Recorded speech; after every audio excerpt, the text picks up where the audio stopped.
Salutations everybody, this is Razor13 here giving you some gameplay with my gold SPAS-12 here in the map Seed Town. It's going to be a domination game, and first and foremost, this is not spectacular gameplay for a couple of reasons. First of all, I'm using a shotgun, and as we all know, shotguns are pretty nerfed in this game.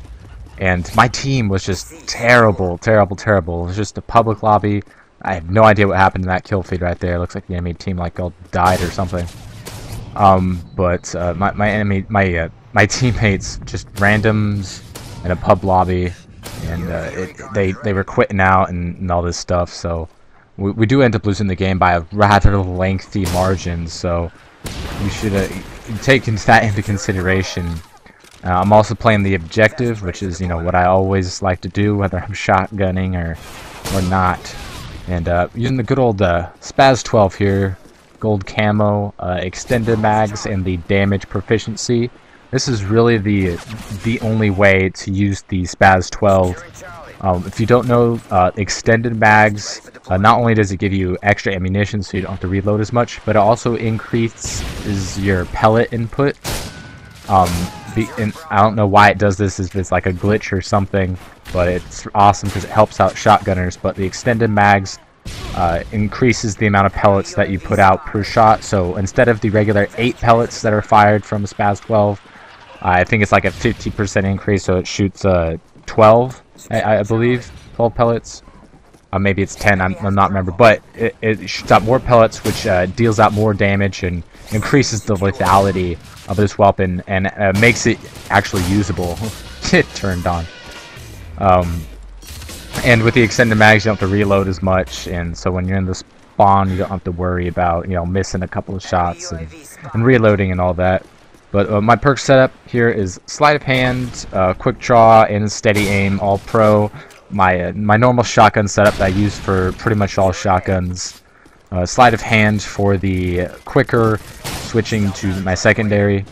So quick draw for the faster aim down sights and for the faster equipment usage, because, you know, I love my C4. Get killed by some switch over there. And steady aim, of course, for first of all the tighter hip spread when firing from the hip, and secondly for readying your weapon faster while sprinting, which was always awesome in Black Ops, and I'm glad that they continued that trend. And as you can see, I was not paying attention to the mini-map. That guy totally got the best of me. Props to him. As you can see, I have the FMG Akimbo secondary, which I'm sure we've all seen. Many people think it's the best secondary in the game, and I can certainly see why. And that's really the reason that I'm using it with my shotguns. That's the only time I ever use it, because I feel like I need that extra range, because FMGs with Akimbo and steady aim have the range of like a submachine gun aiming down sights with like 0 recoil. It's ridiculous. A lot of people think it's overpowered, but it being a secondary, you don't see it that often, as much as you would say like a Type 95.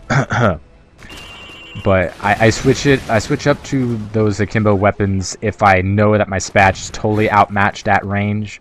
But you don't see me use it too often because I like using the shotguns. They're a lot of fun, and once you get extended mags and damage on this SPAS, it becomes extremely deadly. If you've tried out the SPAS, you're like, man, I don't like this gun, but I wish it was much better. You know, double C4 right there. You have some trials and tribulations ahead of you if you want to make this gun good, and if you want to be like, yes, I like using this weapon.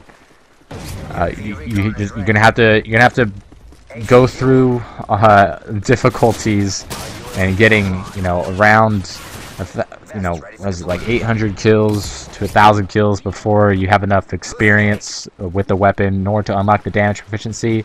It's much better than the range.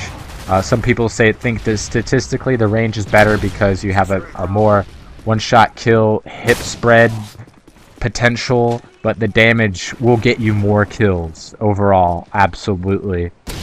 And with extended mags, that is especially true because it shoots out more pellets, so it has a higher damage output than usual. So if you want to use the SPAS for any reason whatsoever, you're gonna have to go through some hard times before you can get damage and extended mags, because that makes this weapon good. And that's why I like using it. And as you can see, I used it enough to get the gold camo, which takes forever with shotguns. With assault rifles, you only need like 500 kills, use a couple attachments, and you're good. You're golden, literally. But with the shotguns, I needed over 900 kills and using all the attachments before I was able to unlock the gold camo with this gun. And you won't be getting as many kills with it as you would, say, with an assault rifle, obviously, because it is a shotgun and it's completely outclassed by everything. You think that, you know, sniper rifles would suffer from close range because they're really good at long range, but they completely outdo the shotgun at close range as well. You know, all those quick scopers out there, and those who have been quick scope know this. This guy had a smart idea with the smoke, but hit marker with my C4, and I was able to luckily get out before he grabbed the flag. And as you see, I like playing the objective. It's what I do. And the knife completely outdoes the shotgun at pretty much all ranges. Anytime you can kill someone with a shotgun, you could have commando lunged them with a knife. And that's just not what I do. I'm not a panic knifer. I play on tactical settings. I believe it's a better setting if you want to play this game with your gun. But you know, sometimes I'll get, you know, commando lunged from completely ridiculous amounts of feet away, and you know, if you're hiding in a corner, that helps out too with your nice little assault rifle and your red dot. But as you can see, like, my teammates, they keep leaving. There's a helicopter in the air. I don't want to switch classes because I'm trying to get the SPAS gameplay for you guys, and I suffer for it because I don't have a Strela or a Stinger on this class, because you really need a machine pistol or a pistol secondary with this weapon to give it to its full effect. So I couldn't shoot down that air support, and it was killing me a bunch of times, which is unfortunate. Get a couple hit markers on that guy, finish him with a C4. It's one of the best utilizations of the C4 that really is unrivaled by anything else in this game when it comes to equipment.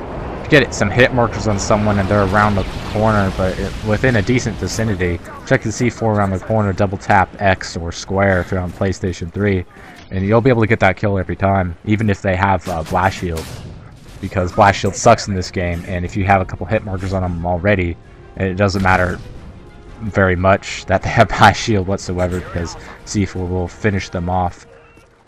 As you can see here, we're being triple capped, and at this point I know it's a lost cause trying to play the objective, so I'm not capping as many flags as I would, but I still want to get this game to be as long as I can. So, you know, I'm killing people, and when there's a UAV or an advanced UAV and you have a shotgun, you cannot play defensively, because typically you're not going to be running assassin and you're going to be in close quarters with these guys, so you can't just stand back and wait for them to come to you, because they have assault rifles and submachine guns and they'll outdo you at range, and if they know where you are, you're going to die. So you want to be kept on the move constantly, especially if they have a UAV or advanced UAV, because they're going to be knowing where you are.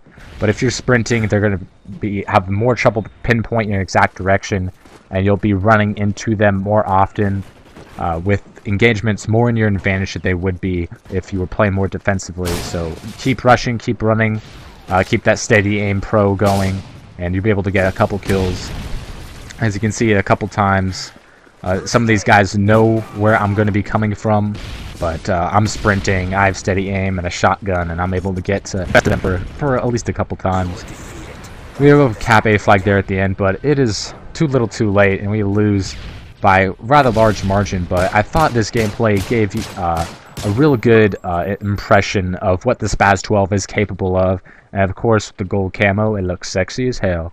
So final score here is 34-14 on the map C-Town with a defeat. Sorry I couldn't bring something better for you guys, but I thought this was an overall good showing of what the SPAS-12 can do.